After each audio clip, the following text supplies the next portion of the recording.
Welcome to Cobb Douglas Academy. Today, we're going to look at homogeneous, homothetic functions and monotonic transformations as applied in economics, especially in consumer theory and then in production. I'm your facilitator, Adams Patrick Donko. If you want to master concepts and have firm understanding, then I assure you that you are at the right place. Stay tuned to the end of the lesson and you're going to have more insightful revelation. Now let's start with homogeneous functions. We have been given the function u of x and y inputs. In order to determine whether this function in its generic form or even in specific form is a homogeneous function, the first thing we have to do is that we should multiply the function by a scalar. So in our case, we're going to multiply the function by a scalar called beta. When we multiply the function by this scalar called beta, what we are essentially doing is that we multiply each of the inputs by the scalar. So beta will enter into the function, multiply x and y. After this first step, what we need to do else is to try to factorize out the beta or the scalar. If we are able to do complete factorization of the scalar, then it means that the function is homogeneous. So in our attempt to factorize out the scalar, we multiply the function by beta over beta. We know that beta over beta is 1, and multiplying the function by 1 doesn't make any changes mathematically. So to be able to factorize out the beta or the scalar, we multiply the whole function by beta over beta. Now, we are going to take the denominator into the function. When we do that, we are going to have beta x over beta, beta y over beta. This, we know that beta is going to cancel beta. So at the end of the day, we are going to be left with beta u of x and y. And this shows that we have been able to factorize out completely beta out of the function. So we started with u of x and y multiplied by a scalar, and at the end of the day we have been able to factorize out the scalar. This means that this function is homogeneous. Now let's move on to have another function. In this second function, we have u of x squared and y.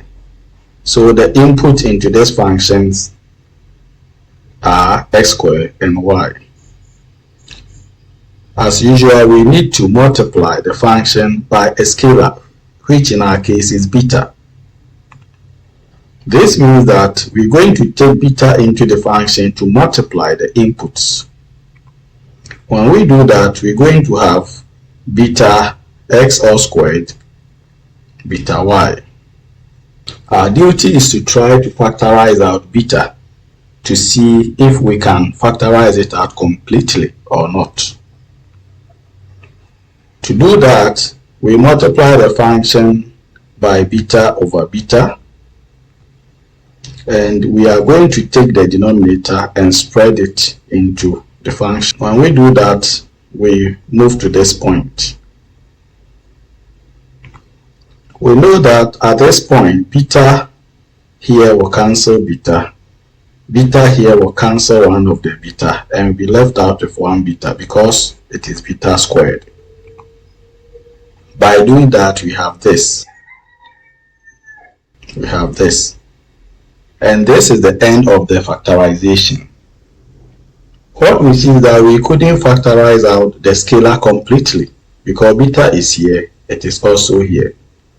Because we couldn't factorize out the beta completely, this function is not homogeneous. Let's take a third function. The third function we have here is u of x squared, y squared. So the inputs into the function are x squared and y squared. To test whether it is homogeneous or not, we need to multiply it by a scalar, which is beta in our case. When we multiply by a scalar, the scalar will be taken into the function to multiply each of the inputs. Now, doing so, we're going to have beta s squared, beta y squared. Our next job is to try to factorize out the beta. So this is what we have. Before we try factorizing out the beta, it is important we open up the square to see that this is u of beta square x square, beta square y square. With this, we know that beta square is common. So we multiply and divide by beta square. Now we take the denominator beta square into the function. When we do that, we're going to have beta square over beta square s square, beta square over beta square y square. At the end of the day, the beta square is going to cancel here and over here, and we are going to be left out with beta squared u s square y square. Because we've been able to factorize out the beta completely, it means that this function is also homogeneous. So far, we've looked at three functions. Let's summarize. The first function was u of xy, and we were able to multiply by a scalar and factorize that completely as this. This means that this function is homogeneous. The second function is this. After multiplying by the scalar, we couldn't factorize that completely. So it means that this is not homogeneous. The third function, after multiplying by the scalar, we were able to factorize it out completely. So the third function is homogeneous. So out of the three functions, the first and the third were found to be homogeneous.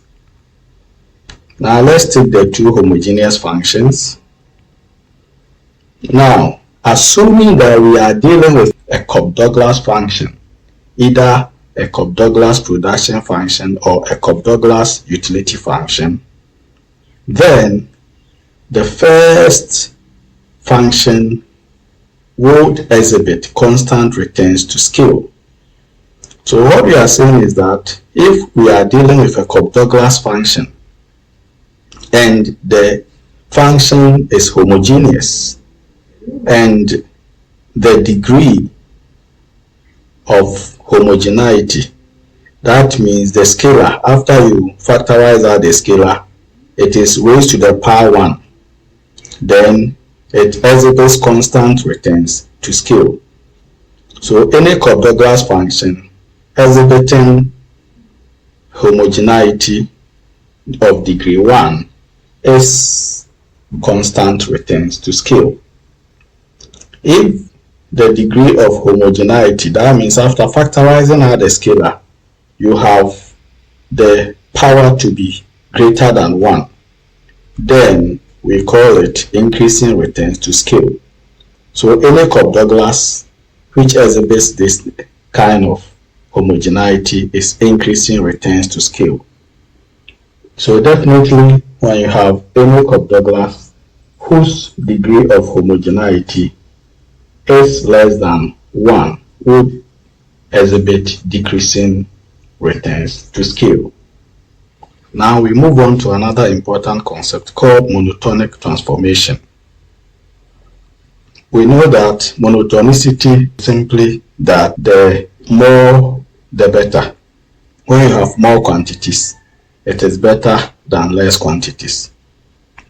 So when we talk about monotonic transformation, What exactly do we mean?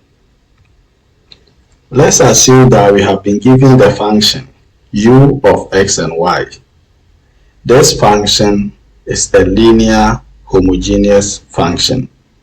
So we are only limiting ourselves to the case where the function is a linear homogeneous function. But the definition we're going to give for monotonic transformation will be same for all other functions. Now we have been given that z is a transformation of u. So z is some transformation of u. So z is J of u.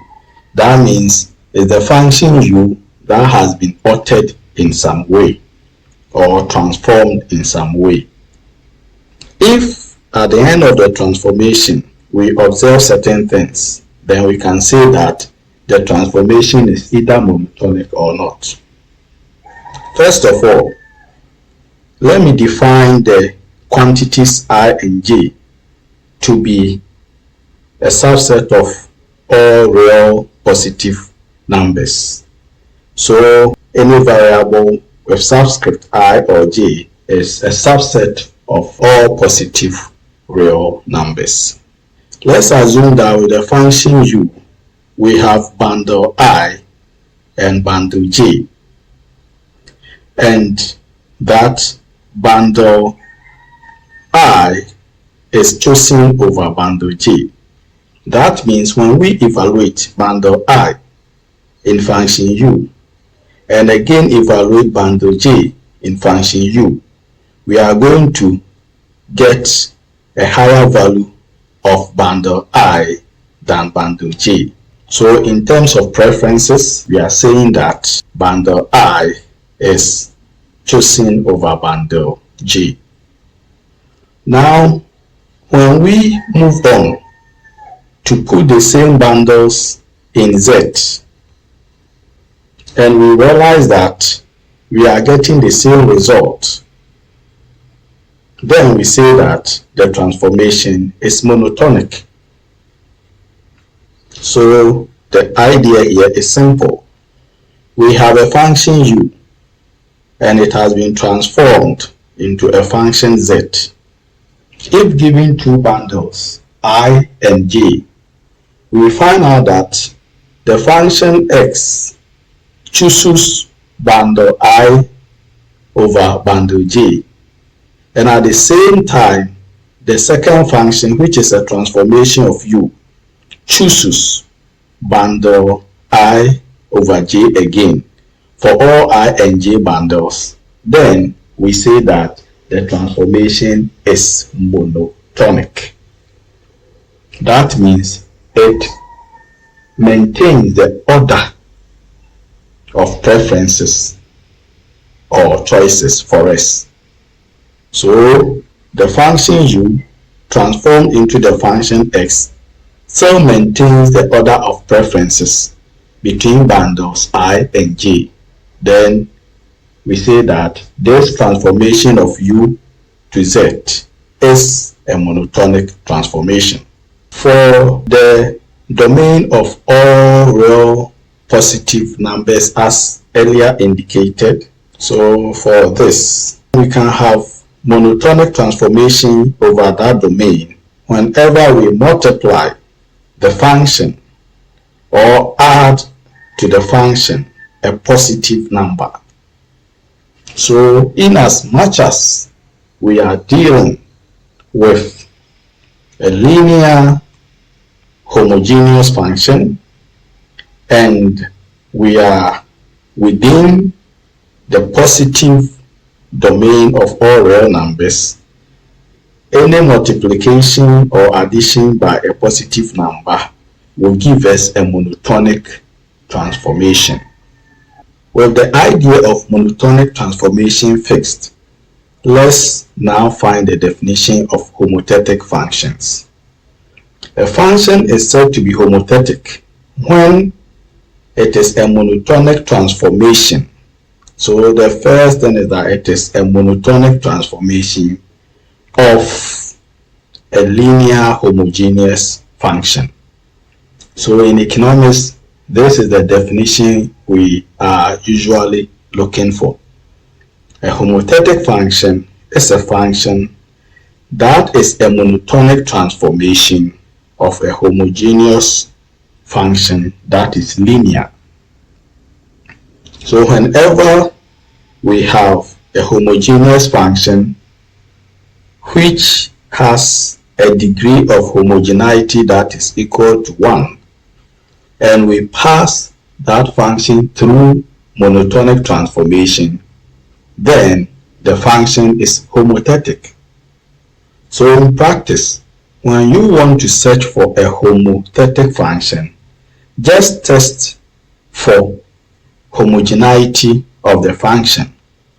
If you are able to recover that the function is homogeneous and it is of degree 1, then you can say that the function is homothetic.